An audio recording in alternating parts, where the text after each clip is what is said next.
Enfin, ce gouvernement s'apprête à donner le coup de grâce à notre régime de retraite. Alors, qu'attendons-nous pour lancer une véritable offensive? Qu'attendons-nous pour nous mobiliser comme nous l'avons jamais fait?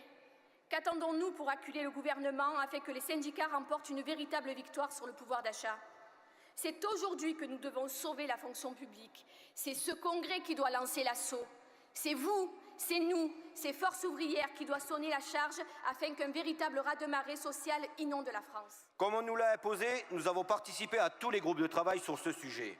Mais le président de l'époque, Richard Ier, ne voulait pas mettre tous les agents au même niveau, et plus particulièrement les ATE alsaciens et champardonnais, qui avaient un écart sur l'indemnitaire de plus de 2 500 € par an par rapport aux Lorrains.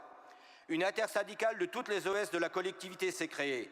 Une grève et manifestation le 24 mars 2017, avec 500 agents devant l'hôtel de région à Metz, et nous avons envahi l'hémicycle en pleine séance plénière. 60% de grévistes au siège à Strasbourg. Et petite parenthèse, à Strasbourg, c'était la première fois qu'ils faisaient grève. 40% de grévistes au siège à Metz.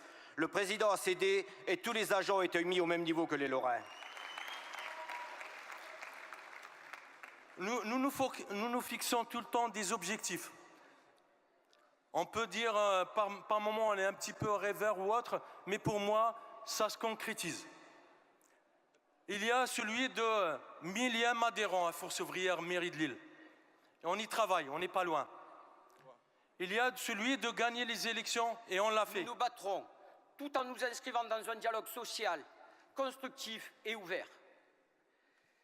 Le bien fondé de nos revendications nous ont tangibles et intelligibles, nous ont permis de défendre nos intérêts communs. De nombreux dossiers, de nombreuses situations, on peut être résolu par ce qui est l'ADN du syndicat Force ouvrière, le dialogue social constructif.